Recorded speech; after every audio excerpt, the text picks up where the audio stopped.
यदि आपको लोड और वजन नहीं पड़ता है तो आपके घर से 1 वृक्ष, 2 वृक्ष, 3 वृक्ष, ये पेड़ 4, 5 से ज्यादा तो ले भी नहीं रहे हैं किसी के, इससे धाम वृंदावन की धरती पर पहले की तरह वृक्षारोपण में आपका सहयोग हो जाए। मेरी तो भारी श्रद्धा है पेड़ों के प्रति, वृक्षों के प्रति। भगवान व्यास अपने पुत्र के पीछे जब जा रहे थे उस समय भी वृक्ष ही बोल रहे थे, सावधान कर रहे थे। पेड़ बोले, तरुओं ने आवाज लगाई, वृक्ष बात कर, पेड़ बात कर।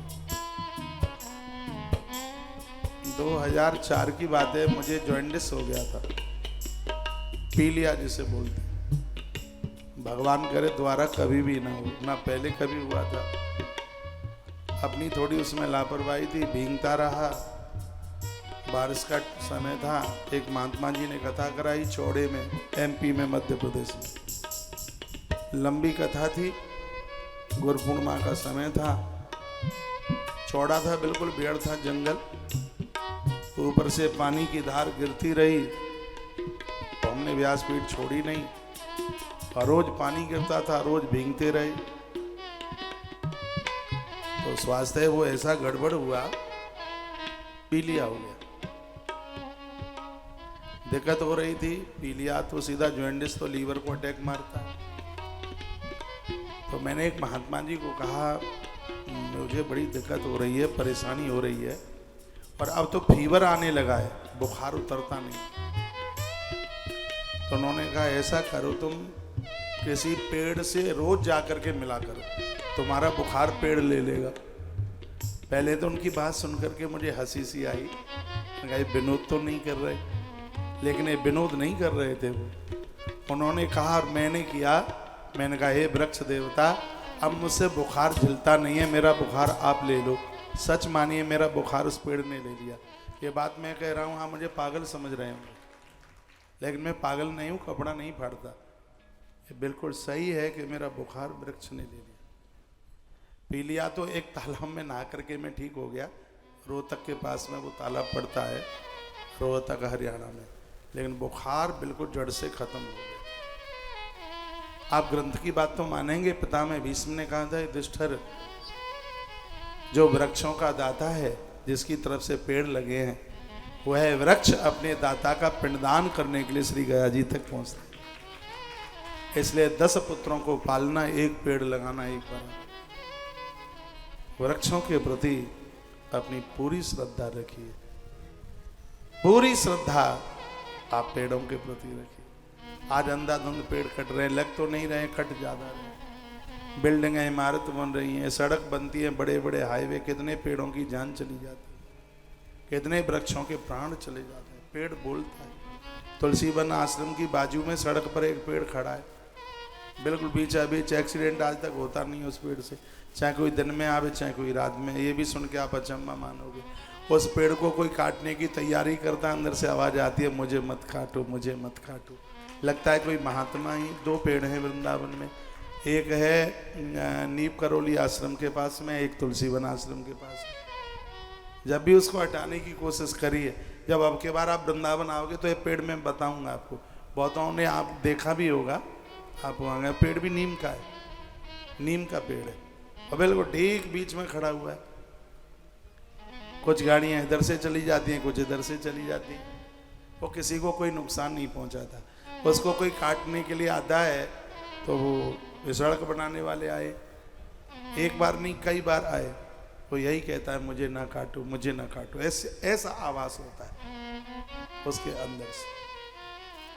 तो पेड़ों के ऊपर, वृक्षों के ऊपर रहम कीजिए। आपने बड़ा अच्छा मकान बनाया, आपके पास आसपास जगह है, तो कुछ पेड़ लगाइए। वृक्ष जब होंगे तो ऑक्सीजन की कमी नहीं आएगी।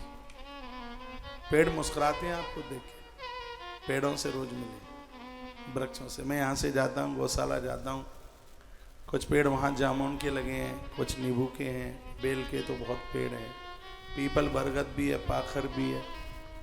तो कभी कभी तो गौशाला के लोग कहते हैं महाराज जी कथा कहते कहते पागल हो गए हैं क्या, पेड़ों को बात कर रहे हैं। मुझे ऐसा लगता है कि पेड़ मुझसे बतिया रहे हैं, मुझसे बात कर रहे हैं, मुझे ऐसा आभास होता है। और अभी भी मैं जब गौशाला मेरी फोन पर बात होती है तो मैं यही कहता हूँ, पेड़ों का ध्यान रखना, वृक्षों का ध्यान रखना। बात मैं आपसे कर रहा हूँ, देश इतना बड़ा है, लगभग 140 करोड़ इस देश में लोग रहते हैं। हर व्यक्ति की तरफ से एक पेड़ भारत में लगे, ज्यादा नहीं, सिर्फ एक ही लग जाए, एक आदमी एक पेड़, तो मुझे लगता है कि दुनिया में भारत से हरा भरा कुछ दिखेगा ही नहीं। संकल्प ले लें, हर साल 100 करोड़ पेड़ इस भारत में लगे। घर में जितने मेंबर उतना पेड़, चाहे हिंदू हो मुसलमान हो कोई भी हो, क्या फर्क पड़ता है उससे। ऑक्सीजन तो सबको चाहिए। और प्रकृति की बहु दिव्यता देखिए, प्रकृति तो किसी को ये कहती नहीं है कि तुम ये हो तुम्हें ऑक्सीजन हम नहीं देंगे। पेड़ ने किसी को आज तक जाति नहीं पूछी, प्याऊ ने आज तक कभी किसी को जाति नहीं पूछी, धरती माता ने, अग्नि देव ने, ये देवता इसलिए तो हमें प्रिय लगते हैं, इन्होंने कभी किसी को जाति नहीं पूछी। ये निष्ठुर इंसान है, ये जातियां पूछ के काम करता है, धर्म पंथ पूछ करके काम करता है। प्रकृति आज तक किसी को उसकी जाति पूछती नहीं है। बहुत आग्रह पूर्वक निवेदन करूं, 150 करोड़ लोग रहते, 140 हो गए होंगे, 125 के तो ऊपर ही होंगे जितने होंगे। तो हर घर में जितने लोग हैं उतने पेड़ लगे, तो 100-125 करोड़ पेड़ हर वर्ष इस भारत में लगे। भारत से सुंदर क्या होगा। और मैं आपको निवेदन करूंगा, आपने पेड़ लगाया, बहुत बड़ा पुण्य कर लिया, बहुत बड़ा पुण्य किया। चित्रकूट के पेड़ प्रभु राम के हाथ के लगे, जानकी माँ के हाथ के लगे।